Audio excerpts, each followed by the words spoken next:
નમસ્કાર, GK with એમમાં આપ સૌનું સ્વાગત છે।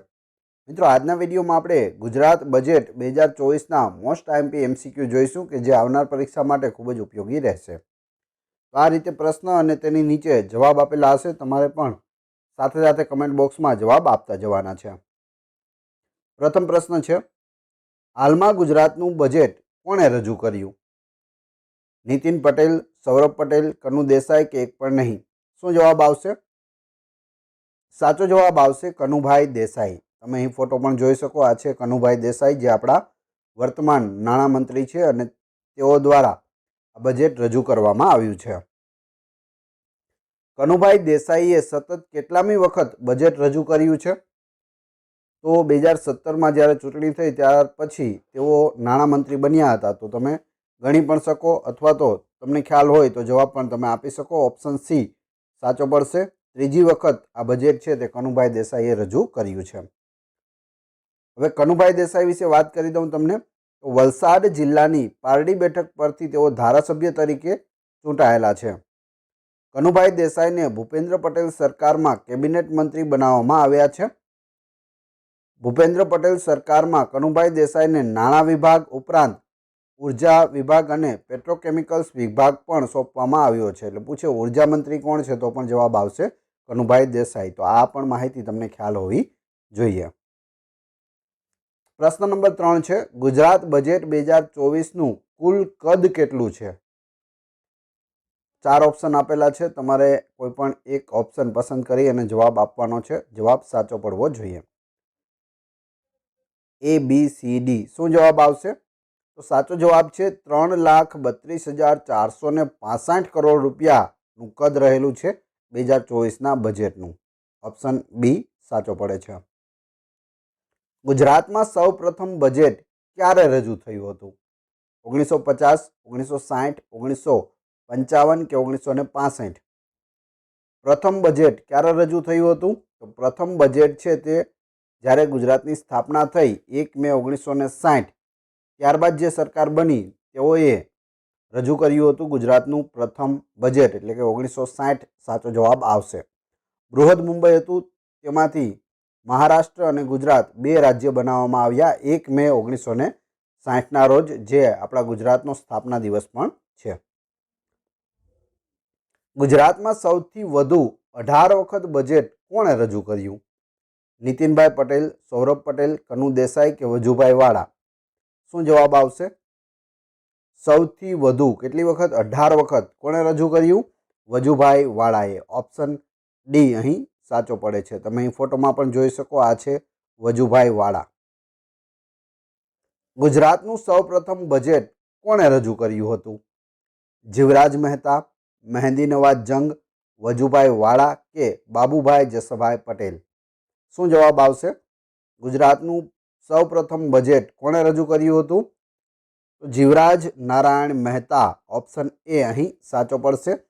તેઓ પ્રથમ મુખ્યમંત્રી હતા અને મુખ્યમંત્રી હોવાની સાથે સાથે નાણામંત્રીનો ચાર્જ પણ તેમની પાસે હતો, એટલે પ્રથમ બજેટ છે તે જીવરાજ નારાયણ મહેતાએ રજૂ કર્યું હતું। પૂરું નામ પણ ખાસ યાદ રાખવું, જીવરાજ નારાયણ મહેતા છે, એ પણ પૂછાયેલું છે। ખાલી જીવરાજ મહેતા યાદ રાખશો તો પણ પ્રોબ્લેમ થશે। તમે અહીં ફોટોમાં પણ જોઈ શકો છો। વાત કરીએ મહેંદી નવાજ જંગની, તો એ આપણા પ્રથમ રાજ્યપાલ હતા ગુજરાતના। વજુભાઈ વાળા આપણે હમણાં જોઈ ગયા, સૌથી વધુ વખત બજેટ રજૂ કરનાર વ્યક્તિ છે। અને બાબુભાઈ જસભાઈ પટેલ, જ્યારે મોરબીની દુર્ઘટના થઈ ત્યારે પૂછવામાં આવે છે કે મુખ્યમંત્રી કોણ હતા, તો બાબુભાઈ જસભાઈ પટેલ હતા। આગળ જોઈએ, ગુજરાત બજેટ 2024માં કેટલા જિલ્લાને મહાનગરપાલિકાનો દરજ્જો આપવાની જાહેરાત થઈ છે? 6, 7, 8 કે 9 જિલ્લા? શું જવાબ આવશે? સાચો જવાબ આવશે 7 જિલ્લાઓ। 7 જિલ્લાઓને હવે મહાનગરપાલિકા બનાવવામાં આવશે। આની પહેલા ટોટલ 8 મહાનગરપાલિકાઓ હતી, એના વિશે પણ આપણે વાત કરીશું। તે પહેલાં આજે 7ની જાહેરાત થઈ છે તે આપણે જોઈ લઈએ। તેમાં આણંદ, ગાંધીનગર, મહેસાણા, મોરબી, સુરેન્દ્રનગર, વાપી અને નવસારીનો સમાવેશ થાય છે। એમાં સુરેન્દ્રનગરમાં વઢવાણનો પણ સમાવેશ થઈ જાય છે, તો એ પણ તમારે યાદ રાખવાનું રહેશે। હવે વાત કરીએ જૂની 8 મહાનગરપાલિકાઓ હતી, તો એ કઈ? એનું સૂત્ર અહીં આપેલું છે, રાજુભા અમે જાસુ ગામ. તો રા એટલે રાજકોટ, જુ એટલે જુનાગઢ, ભા એટલે ભાવનગર, અમે એટલે અમદાવાદ, જા એટલે જામનગર, સુ એટલે સુરત, ગા એટલે ગાંધીનગર અને વ એટલે વડોદરા. આ એનું સૂત્ર હતું. 8 મહાનગરપાલિકાઓ હતી, નવી 7 બની છે. તો 7 મહાનગરપાલિકાઓ માટે પણ મેં સૂત્ર બનાવ્યું છે. નવા 7 જિલ્લાઓ માટેનું સૂત્ર છે, આ ગામમાં સુવાના. એક જગ્યાએ જતા જતા રાત થઈ ગઈ, તો શું વાત કરી? આ ગામમાં આપણે સુવાના. તો એટલું યાદ રાખવાનું છે, આ ગામમાં સુવાના. આ એટલે આણંદ, ગા એટલે ગાંધીનગર, મ એટલે મહેસાણા, મા એટલે મોરબી, સુ એટલે સુરેન્દ્રનગર, વા એટલે વાપી અને ના એટલે નવસારી. આ ગામમાં સુવાના એટલું યાદ રાખશો એટલે તમને આ 7 જિલ્લા યાદ રહી જશે. જૂની ટ્રીક આપણી છે 8 જિલ્લાઓની, રાજુભા અમે જાસુ ગામ, એ પણ યાદ રાખજો. ટોટલ પૂછવામાં આવે કે ભાઈ બજેટમાં 7 જિલ્લાઓની જાહેરાત કરવામાં આવી, તો હવે ટોટલ કેટલી મહાનગરપાલિકાઓ ગુજરાતમાં અસ્તિત્વમાં આવશે? તો ટોટલ 7 અને 8 15 મહાનગરપાલિકાઓ બની જશે. ગુજરાત બજેટ 2024માં પોલીસ, ફાયર બ્રિગેડ અને બીજી ઇમરજન્સી સેવાઓ માટે કયો નંબર જાહેર કરાયો છે? 100, 112, 110 કે 119? શું જવાબ આવશે? ખાસ યાદ રાખજો, જેને પણ જવાબ આવડતો હોય કમેન્ટ બોક્સમાં લખતા જજો, જેથી મને ખ્યાલ આવે કેટલા લોકોને આના જવાબ આવડે છે. તો આમાં સાચો જવાબ આવશે 112, ઓપ્શન બી. શહેરમાં 10 મિનિટ અને ગ્રામ્ય વિસ્તારમાં 30 મિનિટમાં પોલીસ પહોંચી જાય તેવી સુવિધા આપવામાં આવશે.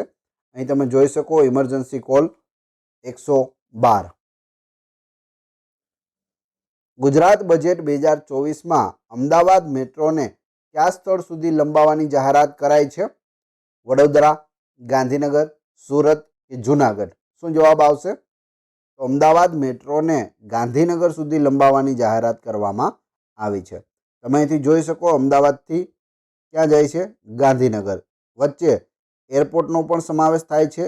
ઇન્ટરનેશનલ એરપોર્ટ અમદાવાદનું આવેલું છે, તેને પણ મેટ્રો લાઇન સાથે જોડવામાં આવશે અને અહીં ગિફ્ટ સિટીને પણ મેટ્રો લાઇન સાથે જોડવામાં આવશે. અહીં તમે મેટ્રો પણ જોઈ શકો. તો ગાંધીનગર સુધી આ લંબાવવામાં આવશે, જેની અંદર એરપોર્ટ અને ગિફ્ટ સિટી બંનેનો સમાવેશ કરવામાં આવશે. સરકારી અને ગ્રાન્ટેડ માધ્યમિક તથા ઉચ્ચતર માધ્યમિક શાળામાં ભણતી દીકરીઓ માટે કઈ યોજના જાહેર કરાઈ છે? નમો લક્ષ્મી યોજના, પીએમ લક્ષ્મી યોજના, લક્ષ્મી ધન યોજના કે શિક્ષણ લક્ષ્મી યોજના? શું જવાબ આવશે? તો અહીં સાચો જવાબ આવશે ઓપ્શન એ, નમો લક્ષ્મી યોજના. બાજુમાં ફોટોમાં પણ તમે જોઈ શકો, નમો લક્ષ્મી યોજના. દીકરીઓને ₹50,000 સુધીની સહાય મળશે આ યોજના દ્વારા. ચાલુ વર્ષે એસટી વિભાગમાં 2000 બસ અને આગામી વર્ષે કેટલી નવી બસો ઉમેરાશે? 1500, 2000, 2500 કે 3000? શું જવાબ આવશે? તો સાચો જવાબ આવશે 2500 બસ ઉમેરવામાં આવશે, 2500. ઓપ્શન સી સાચો પડશે. પૂછવામાં આવે ચાલુ વર્ષે કેટલી બસો ઉમેરવામાં આવી, તો 2000 જવાબ આવશે અને આવતા વર્ષે કેટલી ઉમેરાશે? 2500. 2 વર્ષનું કમ્બાઈન પૂછે તો 4500, એ પણ યાદ રાખજો, 4500. આગળ જોઈએ. બજેટમાં વિજ્ઞાન પ્રવાહને પ્રોત્સાહન આપવા કઈ યોજનાની જાહેરાત કરવામાં આવી છે? વિજ્ઞાન પ્રવાહને પ્રોત્સાહન આપવા માટે નમો લક્ષ્મી યોજના, પીએમ સાયન્સ યોજના, નમો સરસ્વતી યોજના કે વિજ્ઞાન લક્ષ્મી યોજના? શું જવાબ આવશે? અહીં સાચો જવાબ આવશે નમો સરસ્વતી યોજના, ઓપ્શન સી. ખાસ યાદ રાખવું, નમો સરસ્વતી યોજના. ગુજરાતમાં વિજ્ઞાનના શિક્ષણનો વ્યાપ વધારતી નમો સરસ્વતી યોજના લોન્ચ થશે. દરેક વિદ્યાર્થીને મળશે ધોરણ 11 માટે 10,000 અને ધોરણ 12 માટે 15,000. તો આ રકમ પણ ખાસ યાદ રાખવી, પરીક્ષાઓમાં રકમ પણ પૂછાય છે. રાજ્ય સરકાર સ્ક્રેપ વાહન માફી યોજનાની જાહેરાત કરવામાં આવી છે, તો એ શું છે એના વિશે આપણે જાણીએ. તો 8 વર્ષથી જૂના વાહનો સ્ક્રેપ માટે આવે તો પડતર ચલાણ છે તે માફ થશે. છેલ્લા 1 વર્ષના ચલાણ આવા વાહનો પર માફ થશે. 52,000 વાહન માલિકોને 700 કરોડની રાહત થશે આ યોજના દ્વારા. આ યોજના 1 વર્ષ માટે લાવવામાં આવી છે, તો એ પણ યાદ રાખવું. કેટલા વર્ષ માટે છે? માત્ર 1 વર્ષ માટે. બીજું છે, રાજ્ય સરકારે બજેટમાં નવા કોઈ વેરા ન નાખી જનતાને રાહત આપી છે. બજેટમાં કોઈ પણ વેરા એટલે કે ટેક્સ અથવા તો જીએસટી અલગ નાખવામાં આવેલા નથી, જે છે એ રીતે જ રાખેલા છે. જૂના કોઈ વેરાના દરમાં ફેરફાર કરવામાં આવ્યો નથી. વર્ષ 2024-25નું 900.72 કરોડની પુરાતવાળું આ બજેટ છે. સહકારી સભાસદો માટે 50,000ની લોન પર સ્ટેમ્પ ડ્યુટી પણ માફ કરવામાં આવી છે. 9 લાખથી વધુ સહકારી સભાસદોને થશે લાભ.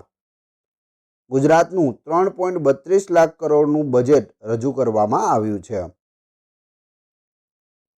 શિક્ષણ વિભાગમાં 45,000 નવા સ્માર્ટ ક્લાસરૂમ બનાવવામાં આવશે, તેની જાહેરાત આ બજેટમાં કરવામાં આવી છે. આ માટે કુલ 55,114 કરોડની જોગવાઈ કરવામાં આવી છે. શિક્ષણ વિભાગના બજેટમાં 11,463 કરોડનો વધારો કરવામાં આવ્યો છે. શિક્ષણમાં ગુણવત્તાયુક્ત પરિવર્તન કરવાની દિશામાં પ્રયાસ થઈ રહ્યા છે. નવા 15,000 રૂમ્સ બનાવવાનું કામ પણ પૂર્ણ થઈ ગયું છે. 15,000 શાળાઓમાં 2 લાખ કમ્પ્યુટર્સ આપવામાં આવશે. 162 નવી સરકારી માધ્યમિક શાળા શરૂ કરવામાં આવશે. નમો લક્ષ્મી યોજના હેઠળ 1250 કરોડની જોગવાઈ કરેલી છે. નમો સરસ્વતી યોજના હેઠળ 250 કરોડની જોગવાઈ કરવામાં આવી. મિશન સ્કૂલ ઓફ એક્સલન્સ માટે 3,000 કરોડની જોગવાઈ થઈ છે. સ્કૂલ ટ્રાન્સપોર્ટ માટે 260 કરોડની જોગવાઈ કરવામાં આવી છે. મુખ્યમંત્રી યુવા સ્વાવલંબન યોજના માટે 400 કરોડ ફાળવાયા છે. મુખ્યમંત્રી કન્યા કેળવણી નિધિ યોજના માટે 160 કરોડ ફાળવવામાં આવ્યા છે. તો આ બધી માહિતી પણ અગત્યની છે, ખાસ યાદ રાખજો. આમાંથી કોઈ પણ આવનાર પરીક્ષામાં પૂછાઈ શકે. મોટા શહેરોમાં ટ્રાફિક પોલીસની 1000 જગ્યાઓ ઊભી કરાશે. પોલીસને સ્માર્ટ પોલીસ બનાવવા પ્રયાસ થઈ રહ્યો છે. પોલીસ મહેકમમાં વધારો પણ કરવામાં આવશે. આધુનિક સાધનો વાહનોની ખરીદી પર પણ ભાર મુકાયો છે. પોલીસ જવાનોને આધુનિક તાલીમ આપવામાં આવશે. ટ્રાફિક નિયમ અને માર્ગ સુરક્ષાને વધુ અસરકારક બનાવાશે. વિશ્વાસ પ્રોજેક્ટ હેઠળ સીસીટીવી કેમેરા લગાવવા ₹120 કરોડની ફાળવણી થઈ છે. પોલીસ સ્ટેશન અપગ્રેડ કરવા ₹69 કરોડની જોગવાઈ કરવામાં આવી છે. મોટા શહેરોમાં ટ્રાફિક પોલીસની 1000 જગ્યાઓ ઊભી કરાશે. SRFP અમદાવાદ વાવ ખાતે સ્પેશિયલ એક્શન ફોર્સ બનાવાશે.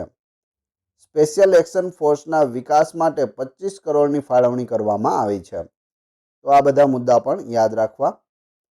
અયોધ્યામાં ગુજરાતી યાત્રીઓ માટે વિશેષ આયોજન થશે. અયોધ્યામાં હાલમાં જ રામ મંદિર છે તે બનાવવામાં આવ્યું છે અને ત્યાં ગુજરાતી લોકો ફરવા માટે જાય તો તેના માટે સુવિધાની વાત અહીં થઈ છે. એના વિશે આપણે જોઈએ. અયોધ્યામાં ગુજરાતી યાત્રીઓ માટે ભવન બનાવવામાં આવશે.